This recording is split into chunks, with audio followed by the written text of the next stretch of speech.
that we have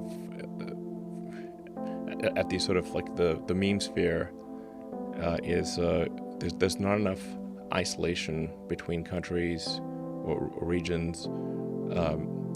It's like if there's a mind virus, that mind virus can infect too much of the world.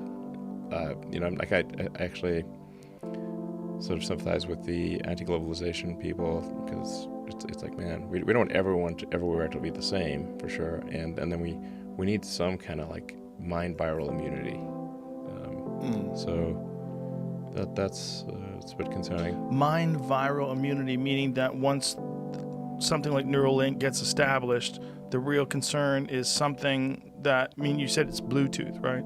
Or Sure. some future version of that. That the idea is that something could possibly get into it, fuck it up. No, I'm talking about like there's some cockeyed concept that that happens right now. Mm-hmm. You know. Well, I know there's viruses in embedded chips, right? Like they've embedded chips and then acquired viruses. Well, when I'm talking about a mind virus, I'm talking about like a concept that infects people's minds. Oh, yeah. Okay. Like cult thinking or some sort of fundamentalism.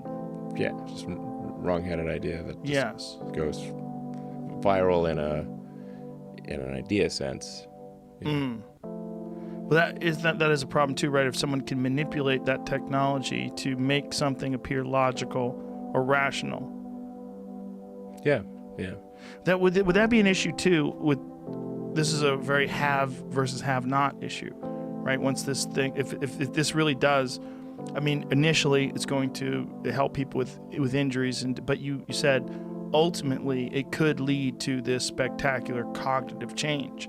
Yes. But the people that first get it should have a massive advantage over people that don't have it yet. Well, I mean, it's the kind of thing where your productivity would improve, I don't know, dramatically, maybe by a factor of 10 with it. So you could definitely just, I don't know, take out a loan and do it and earn the money back real fast. Be super smart. Well, in a capitalist society, it seems like you could really get so far ahead that before everybody else could afford this thing and link up and get connected as well, you'd be so far ahead they could never catch you.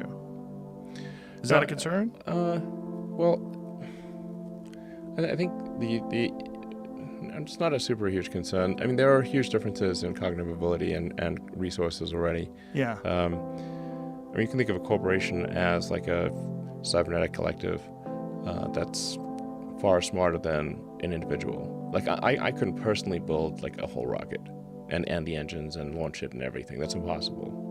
But we have 8,000 people at SpaceX, and by piecing it out to different people and using like computers and machines and stuff, we can make lots of rockets launch into orbit, dock with the space station, that kind of thing. So that already exists where there's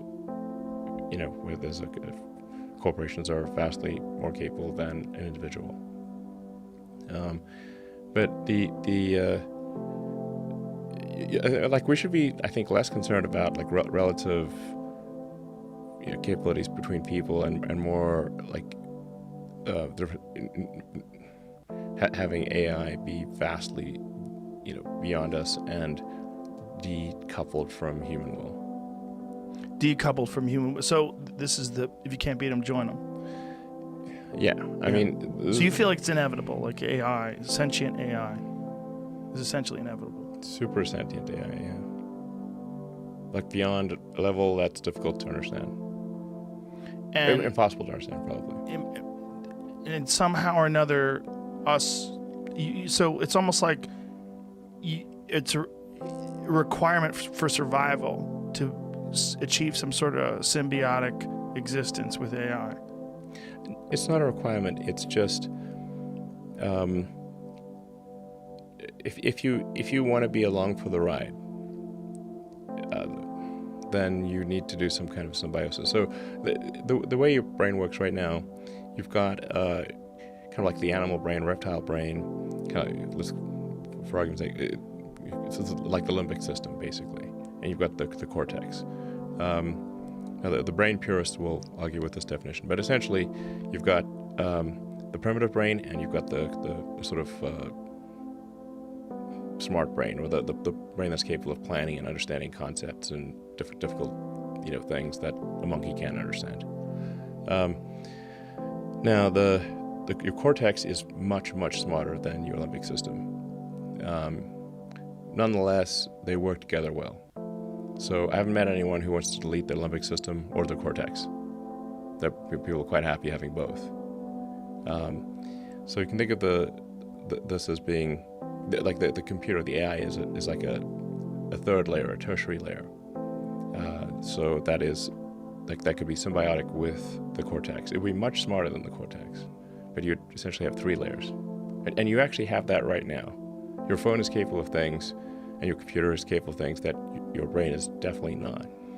Storing terabytes of information perfectly, doing incredible calculations that we couldn't even come close to doing. You have that with your computer. It's just like I said, the data rate is slow. The connection is weak. Why is it so disconcerting, or why does it not give me comfort to think about? Like when I think about a symbiotic connection to AI, I always think of this cold, emotionless sort of thing that we will become. Is that a bad way to look at it? I don't think that's not correct. That's not how it would be. Like I said, you already are symbiotic with AI or computers, phones, computers, laptops. Yeah, and there's quite a bit of AI going on. So artificial neural nets. Increasingly, neural nets are sort of taking over from regular programming more and more. So you are connected. If you use Google Voice or Alexa or one of those things, it's using a neural net to decode your speech and try to understand what you're saying. If you're trying to do image recognition or improve the quality of your photograph, it's using the neural net's the best way to do that. So you are already sort of a cybernetic symbiote. Like I said, it's just a question of your data rate. The communication speed between your phone and your brain is slow. When do you think you're going to do it? How long will you wait? Like once it starts becoming available. Yeah, if it works, I'll do it, sure. Right away. Let's make sure it works. How do we make sure it works? We try it on prisoners? Like, what do you do? No. Take rapists? No. Cut holes in their head? No, like I said, if somebody's got a serious brain injury. Right. And there people that have like very severe brain injuries. And then you can fix those brain injuries. And then you prove out that it works, and you expand and make more and more brain injuries